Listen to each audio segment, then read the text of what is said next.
Hello, and welcome to another episode of Diaspora Highlights. It is produced right here on our Facebook platform as well as our YouTube channel at 19 hours every Wednesday. It comes to you with the best wishes of the Diaspora Unit, Ministry of Foreign Affairs and International Cooperation.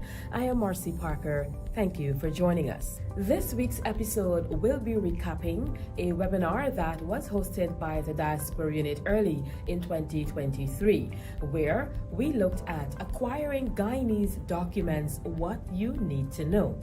And so this week, we will be listening to Registrar General of the General Registrar's Office, and that's Mr. Raymon Cummings, the Chief Elections Officer for the Guyana Elections Commission, Mr. Vishnu Persaud, also the Director for the Tax Advisory Services of the Guyana Revenue Authority, as well as Superintendent of Police and Deputy Chief Immigration Officer, and that's from the Central Immigration and Passport Office, Mr. Stephen Telford. My name is Raymon Cummings. I am the Registrar General at the General Registrar Office.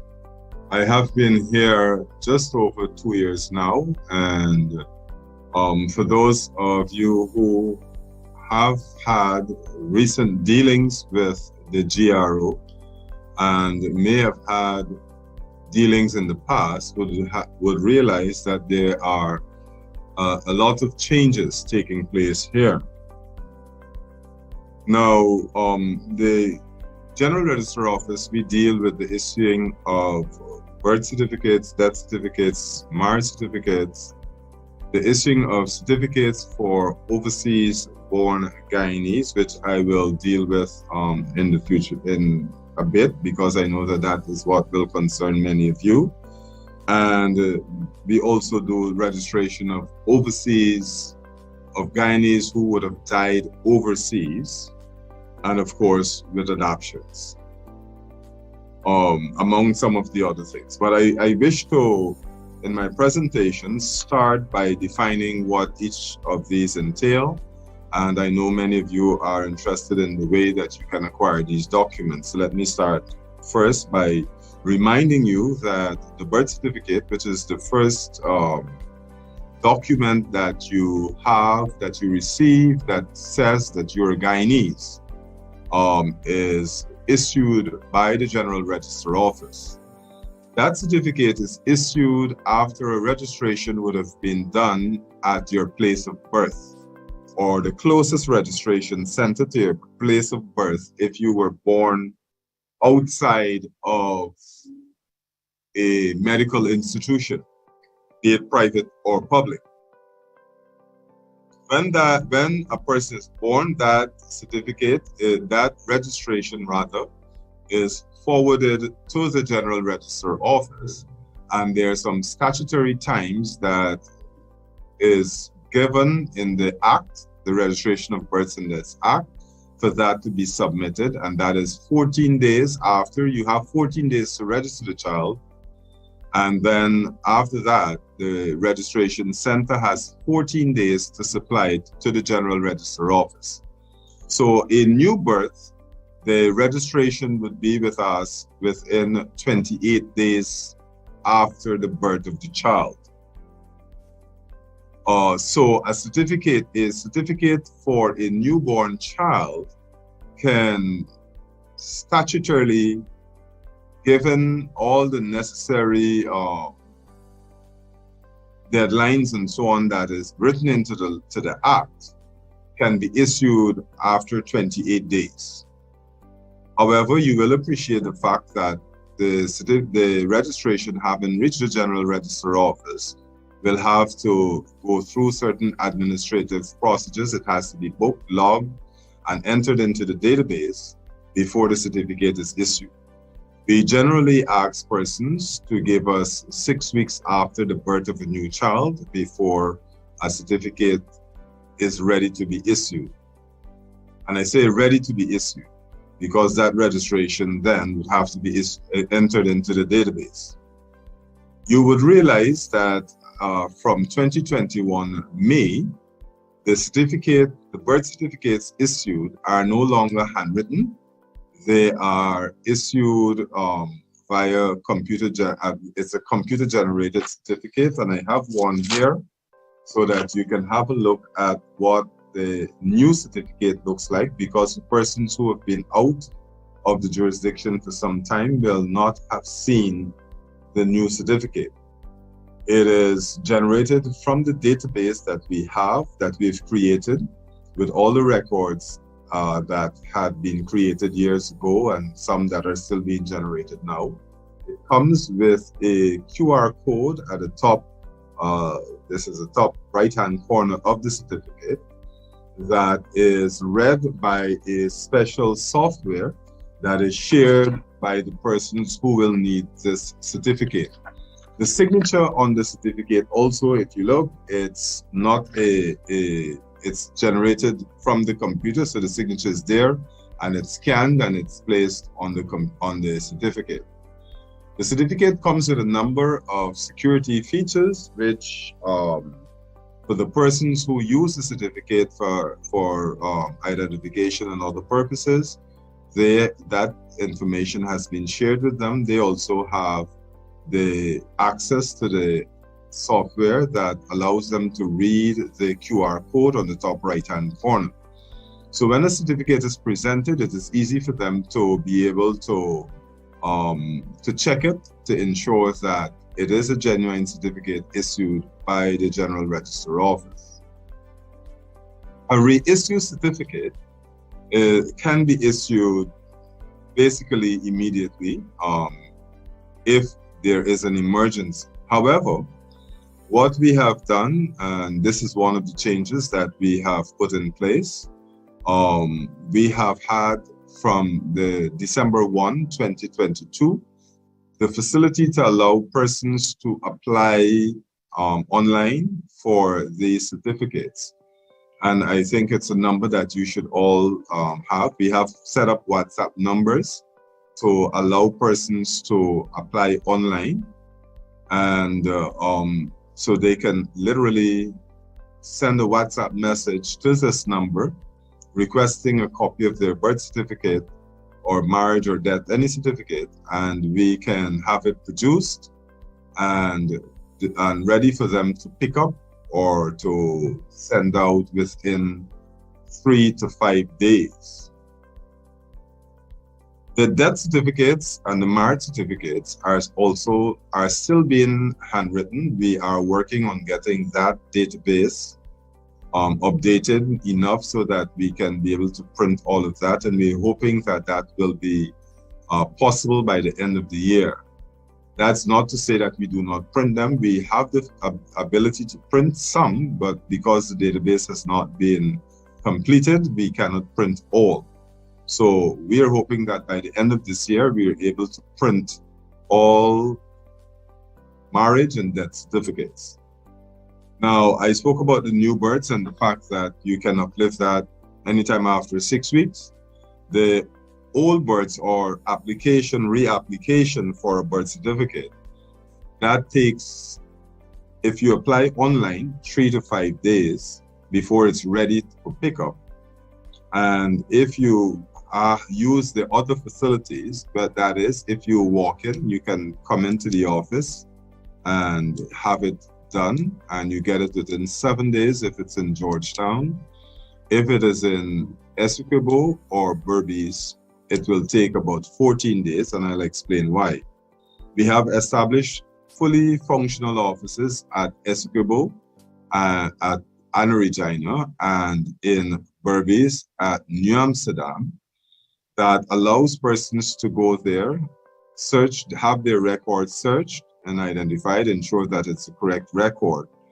And that can be delivered to them within 14 days because we have a physical courier that comes to the office every 14 days to the office in Georgetown where all the printing is done.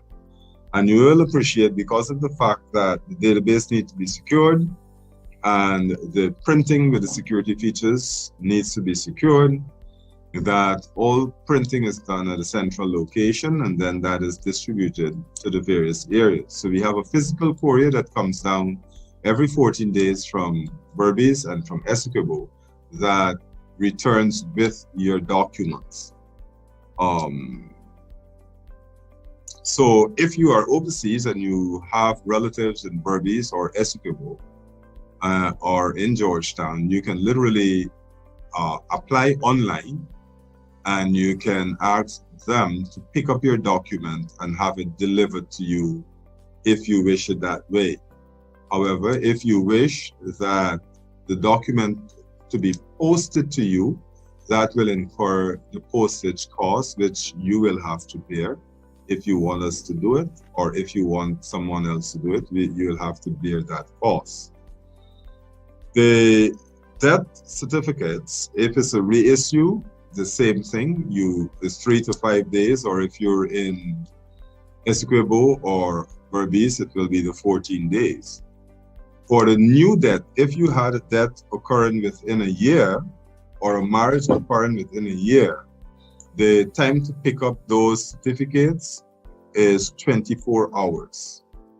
We have an arrangement where you can get those certificates within 24 hours, and that is because they're still being handwritten, and it's easy for us to have them written and handed to you within 24 hours of your request. However, persons, if you come early in the morning, you will appreciate that you can get it the same day. But the reason why we put 24 hours is because people would want to come at 4 o'clock in the afternoon, just before the office is closed, and request the document the same day, which creates some problems because you have administrative stuff that you have to do, book log, and all of that, the registrations to get it done.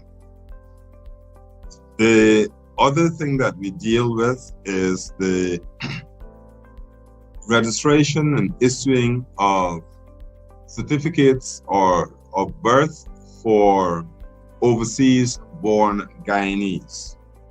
Now, if you are a Guyanese by birth and you have a child that is born in a foreign country, the Constitution allows that we register that child at your request to be registered as a Guyanese born overseas, which gives them all the rights and so on as a normal citizen. That certificate that is issued is different from the one that is issued to Guyanese who are born in Guyana, and I'll show you a sample of that certificate I have here. It looks different. This is how it looks. I should see a copy of it here. For the persons who were born prior to in the 1980s, the 70s, and early 80s would be familiar with this form. That is a form that is issued to Guyanese who were born overseas. The information on that form reflects that of your registration in whichever country you would have been born.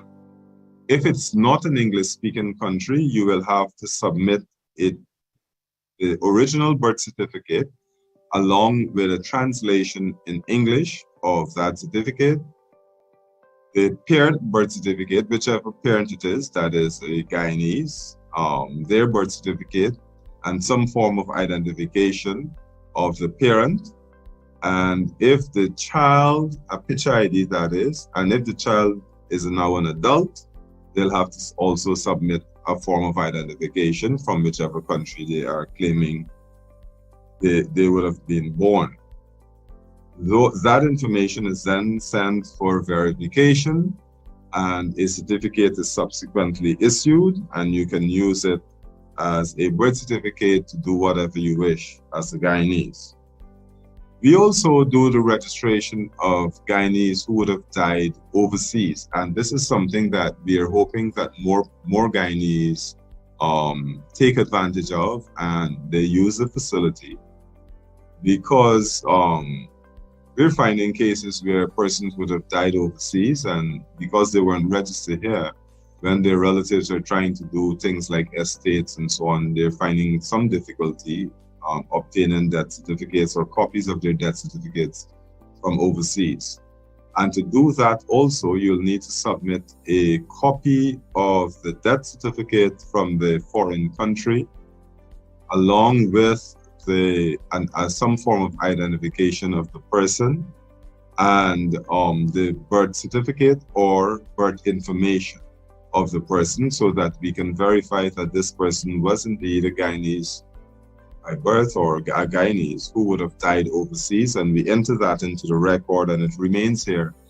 And you can use these certificates to do just about anything that a birth certificate is required for. We also have issued certificates from what is called the Register of Adopted Persons. And that is, if an adoption was done in Guyana, you can request a certificate. The adoption order has to be lodged here, and that information is entered into the Register of Adopted Persons, and the certificate is so issued. Once a person has been adopted, the original record of their birth is cancelled, and the record that remains is the adoption record, and that is what is used as the birth record for that person. I have had requests from persons who are processing documents for citizenship and residency and so on, for the original birth certificate of the person who is adopted. That is not something that can be issued. You would normally issue a letter, and it can be issued because the record is sealed. Therefore, the only thing that can open that record is an order of the court. That is the only way that we can issue that certificate. So if it is that you are processing those documents and they have requested a copy of the original birth record, then we will issue a letter pointing out that this child has been adopted, and this is the information we have on the adoption, and so that a court order is necessary for that record to be issued. The other issue is, and I think would be of interest to you, if a Guyanese by birth is living in a foreign country and they adopt a child, that child is also eligible to be registered as a Guyanese. And therefore, the same procedure that is applied to persons who have children overseas is applied to that case, and that child can be registered as the child of a Guyanese born overseas, and therefore that child becomes a Guyanese. The child don't have to be Guyanese by birth or even have the heritage of Guyanese. Once they are legally adopted and that documentation is presented to us, it is verified to be authentic, then that a certificate is issued to that parent for them to use for the child.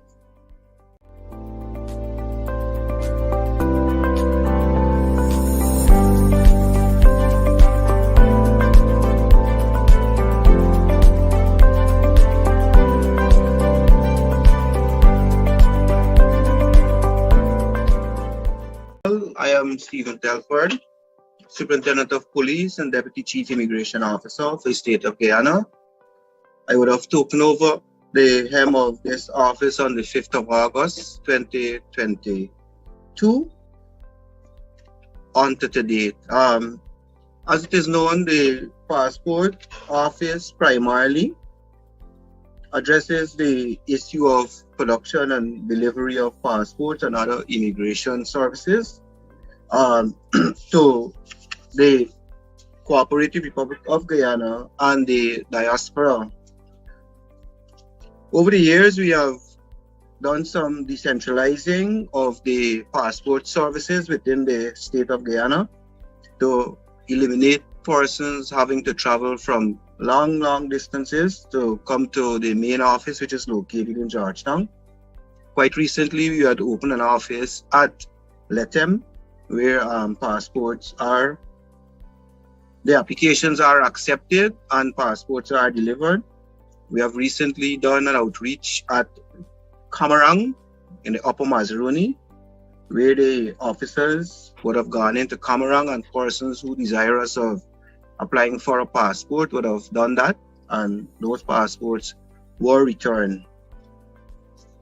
Taking over the helm of the passport office in August of 2022, I met with a huge challenge which had to do primarily with the backlog of passports.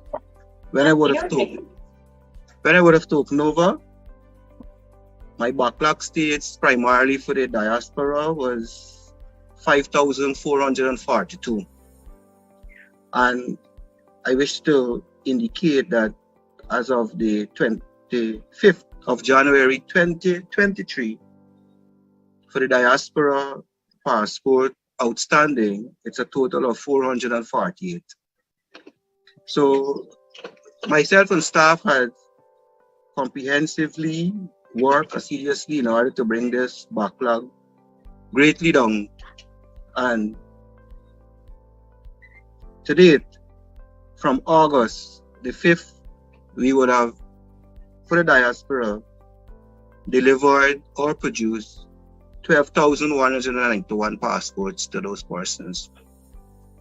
However, there is still an amount of outstanding applications which are pending for the year 2018 to 2022, which amounts to 383.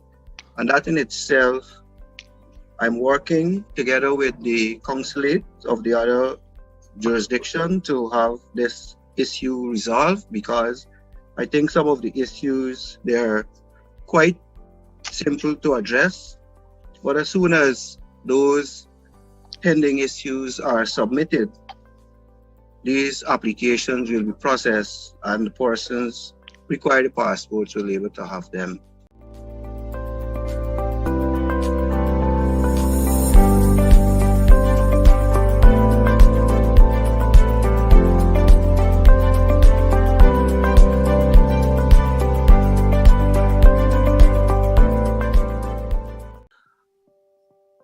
My name is Vishnu Persaud. I'm the Chief Election Officer, and I would, as is expected, be treating with issues associated with application for preparation, production, and issuance of the National Identification Card. This being one of our two primary mandates at GECOM, which basically is about conducting registration of eligible persons under the National Registration Act, Chapter 1908, and the conduct of general, regional, and local government elections as they become periodically due, or in some cases, even when they are called, there are provisions for these elections to be held before they actually become due. So against those few comments, I would start off by dealing with who is it that could apply for registration. Now, the Constitution provides that anyone who is a Guyanese citizen by birth, descent, or naturalization, or is a citizen from a Commonwealth country who is living in Guyana for 1 year or more, qualify for registration or would qualify for registration, providing that he or she would be 14 years old or over by a qualifying date.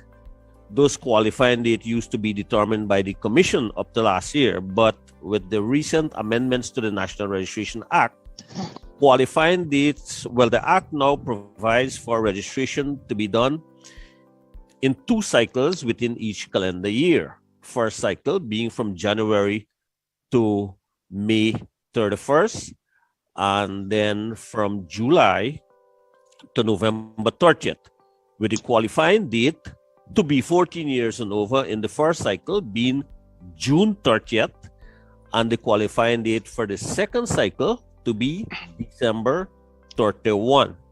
So any person who meet those criteria can apply for registration through the Guyana Elections Commission. Now, to be registered, once you would have met the criteria, The first requirement, we have registration offices across all of Guyana's administrative regions. In some in the more populated regions, we have multiple offices that are responsible for demarcated registration areas. So those offices will be responsible for the registration of persons who reside in those areas. So a person who meets the registration criteria would visit our office. He or she is required to complete an application for registration form, which is form 1. It's called R01, but it's the form 1. To complete it doesn't mean we won't give you the form. We have able and competent staff there who will take the information from the applicant and complete the form. Now, this is specific to first-time registrants or persons who would have never been registered before. The process includes having your photograph taken and your fingerprints captured. Now, these are all to ensure that we have the complete fields of information required to process your application. Now, you may turn up and tell us that I'm a Guyanese citizen and I am of the age to be registered and all of that. But that is not enough. To do so, you will have to present the required source document. Now, the two main source documents that we accept for registration are: 1, an original birth certificate, and 2, a valid Guyana passport. Either of these two documents could be used to apply for registration. However, there are some supplementary documents which may be required depending on the way or the name that you want to be used for registration. For example, your birth certificate might show your name as Vishnu Persaud, but since going to school, you are using the name of Vishnu Narayan. So naturally, you would want to be registered as Vishnu Narayan because your academic certificates and all that would have that name. To do so, we would ask you to go and have a deed poll done so that and this is a statutory document which can substantiate the fact that you have been using the name Narayan and is known by that name. And by that, now, we will use your birth certificate as the base document, but give you the name that you desire on the basis of the deed poll. In another case, it may be a married woman who wants to be registered by her married name. And I must note at this stage that a married woman does not necessarily have to be registered by her married name. She can be registered in her maiden name. There is no provision that mandates that such a person be registered by her married name. Now, in the case of the woman being desirous of being registered in her married name, she will have to provide us with her original marriage certificate. So that is another supporting document. And I want to come back to something that Raymon mentioned earlier about Guyanese citizens by descent. They're born abroad, they don't have birth certificates. Such persons are constitutionally entitled to be registered. Now, they can go and get the same, they can go and be registered by the GRO as Guyanese citizens, and the same certificate that Raymond showed us, they can bring to us. We accept that as a source document for registration. However, the overseas Guyanese by descent can come to us also with their foreign birth certificate or passport and a birth certificate of any of the Guyanese parents, but they must also have a photo ID of that Guyanese parent to substantiate the use of that birth certificate. Now, these are all different documentation that are required if you're going to apply for registration. The bottom line here is that you must be able to substantiate that you are a Guyanese citizen by birth, descent, or naturalization. In the case of naturalization, the Ministry of Home Affairs issues naturalization certificate after they would have gone through their own process to before they issue that document. The same applies to another document called Certificate of Registration that the Ministry of Home Affairs also issue, and which is a document that we accept to register persons. Now, in the case of a Commonwealth citizen who is living in Guyana for 1 year or more, the passport is good enough, but we would also be using that passport to check that the applicant is in Guyana for 1 year or more, and their stay in Guyana has a legal status. Now, having gone through this process, up to last year, we were required to verify that the applicant is living at the address that he would have or she would have provided in the application form. To do so, we visited the address and we had to find that person there.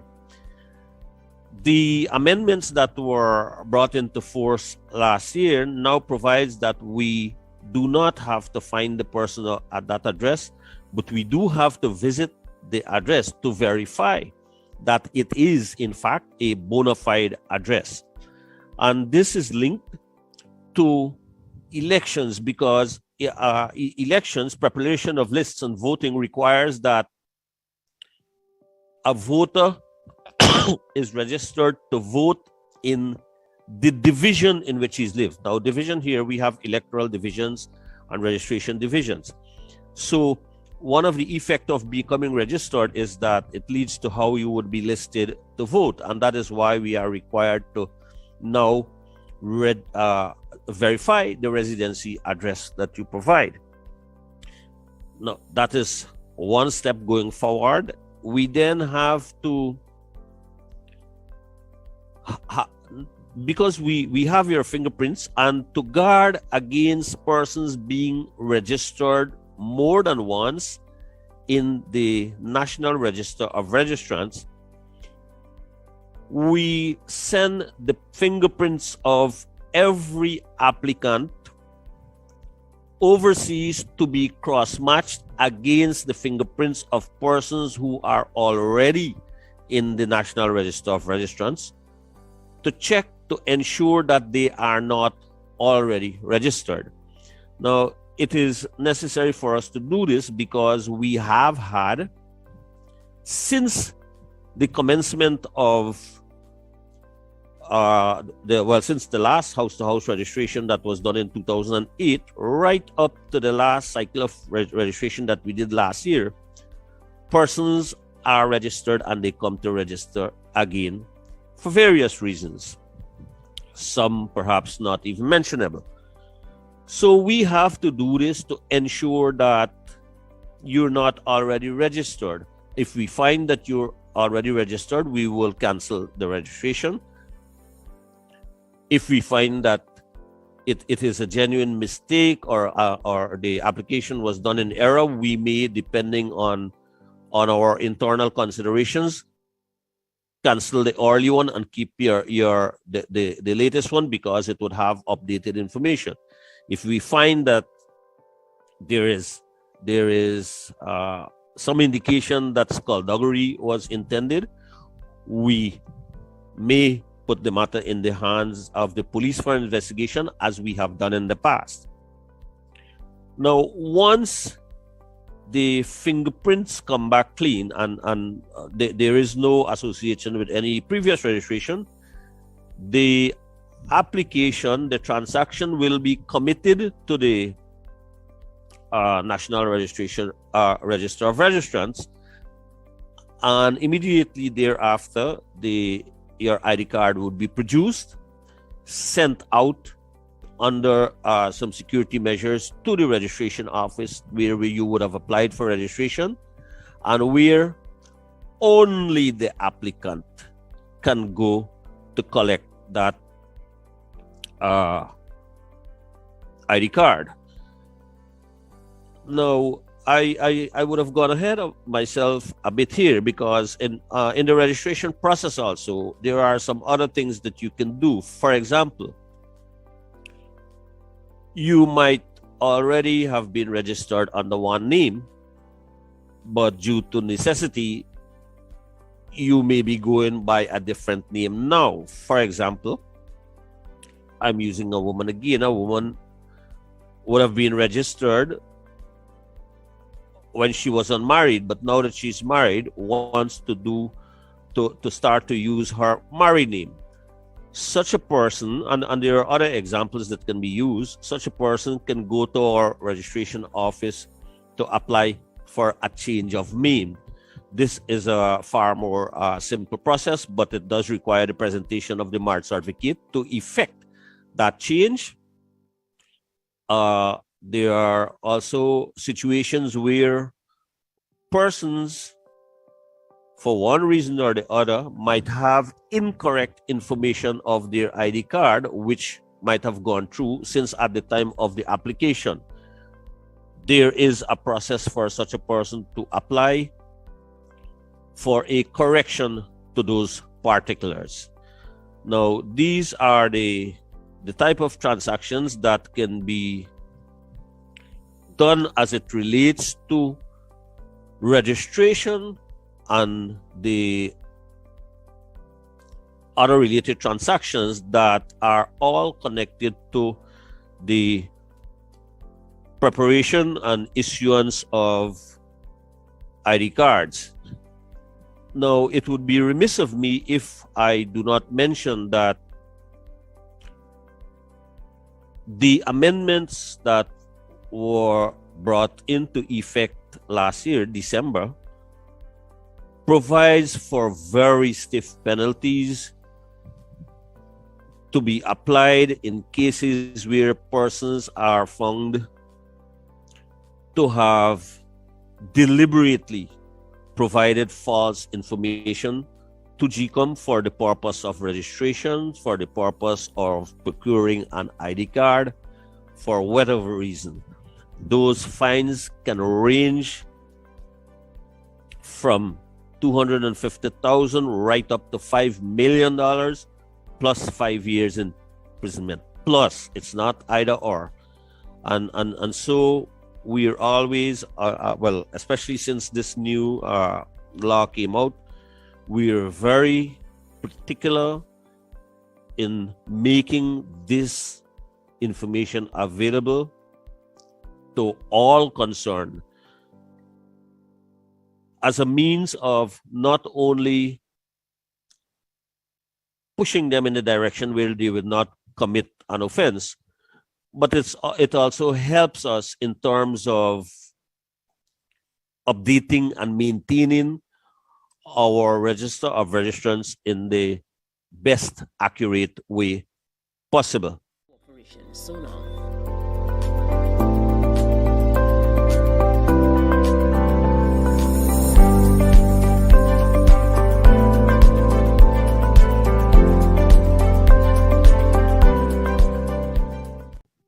I am Naresha Bobb-Semple. I am the manager for tax advisory services. So this evening, I join you to give you a little talk about Guyana Revenue Authority and to say thank you for the invitation on behalf of the Commissioner General of the Guyana Revenue Authority.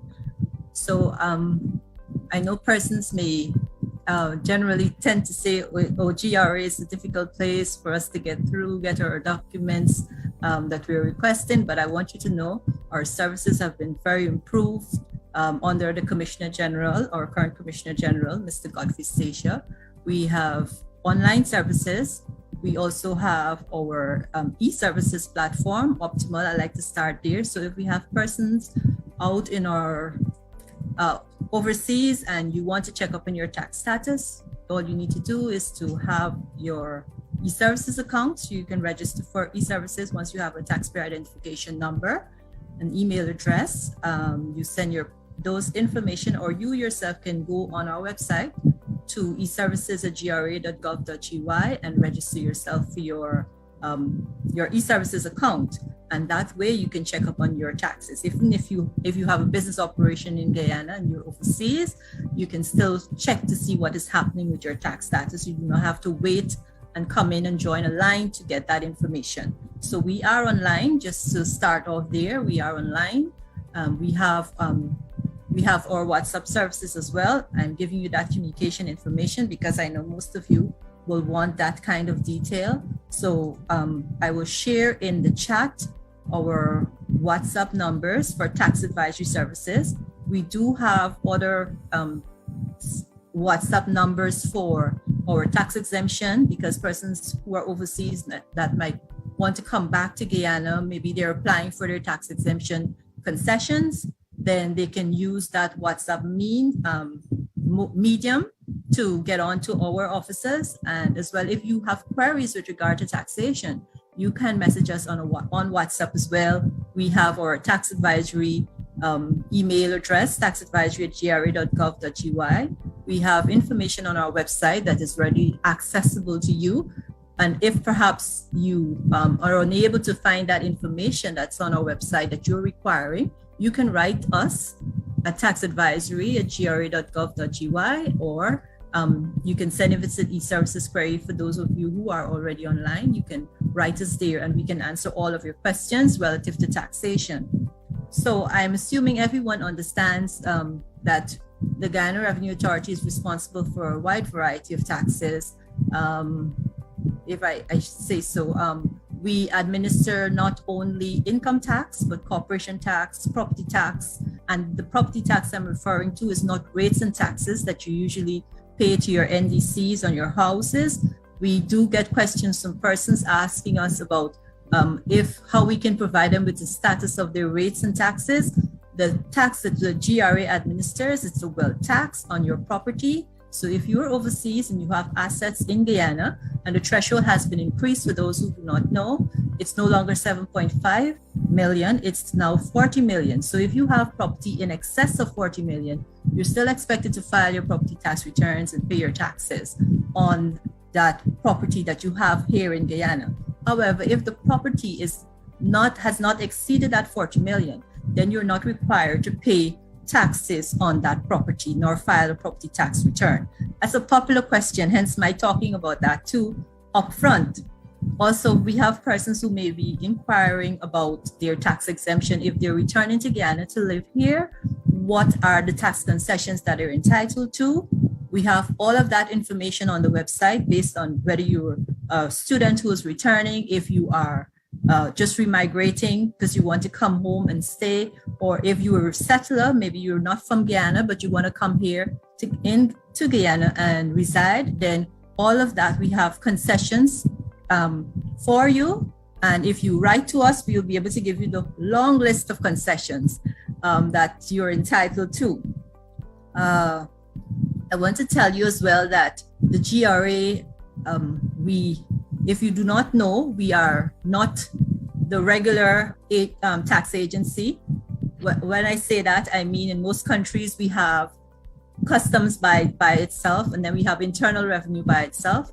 We do have both agencies in one, which is internal revenue and customs, trade, excise and trade administration, being administered under the one umbrella Guyana Revenue Authority. So at the helm of the organization, we have Mr. Godfrey Stacia. He's the Commissioner General of the Guyana Revenue Authority. We have our Deputy Commissioner General, Ms. Hema Khan, and the Comptroller for Customs is Mr. Rohan Biku. So those are the persons that have responsibilities and the hierarchy of our organization. Of course, we have the governing board, and the GRE reports to the Minister of Finance of Guyana. All right. For those who are not aware, I'm just letting you know. I also want you to know that we have in administering our taxation system, we have 8 locations, regional offices around Guyana.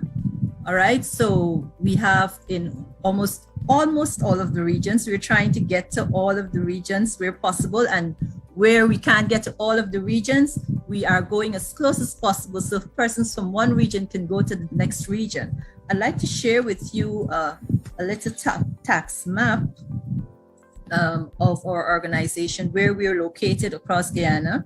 We not only have regional offices, but we have ports, we have Sufferance Wharfs.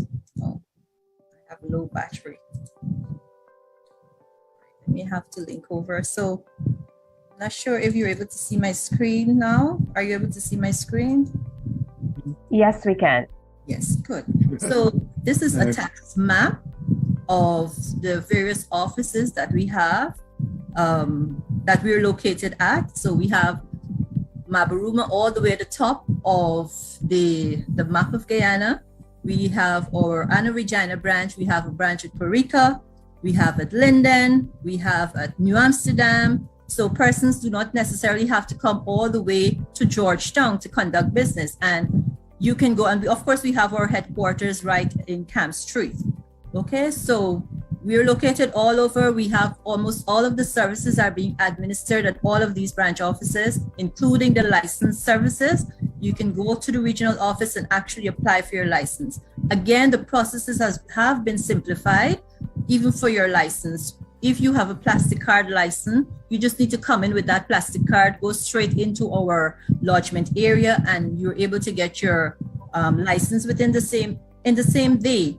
Your TIN certificate, for those persons who are applying for their TIN certificate, the process is same day as well. Of course, the fee is $1,000. And if you are requesting a reprint of that certificate, it's $2,000. All right. So we have a lot of improvements that have been going on at the Guyana Revenue Authority, and our processes have been very simple. Of course, it is important that persons who are actually applying for our services must understand what needs to be done.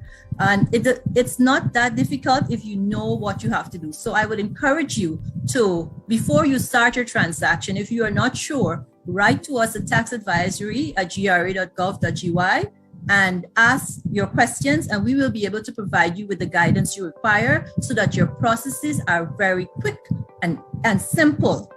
All right, it's not that difficult. This has been Diaspora Highlights, courtesy of the Diaspora Unit, Ministry of Foreign Affairs and International Cooperation, Guyana. On this week's episode, you have been listening to the Registrar General of the General Register's Office, Mr. Raymon Cummings, Superintendent of Police and Deputy Chief Immigration Officer, Mr. Stephen Telford, Chief Elections Officer of the Guyana Elections Commission, Mr. Vishnu Persaud, and Serenity Bobb-Semple, the Director of the Tax Advisory Services of the Guyana Revenue Authority, sharing on acquiring Guyanese documents, what you need to know. Join us next Wednesday right here for another episode of Diaspora Highlights. Our videographer for this episode has been Mr. Fardeen Ali. I'm Marcy Parker, wishing you a wonderful rest of your evening. So long.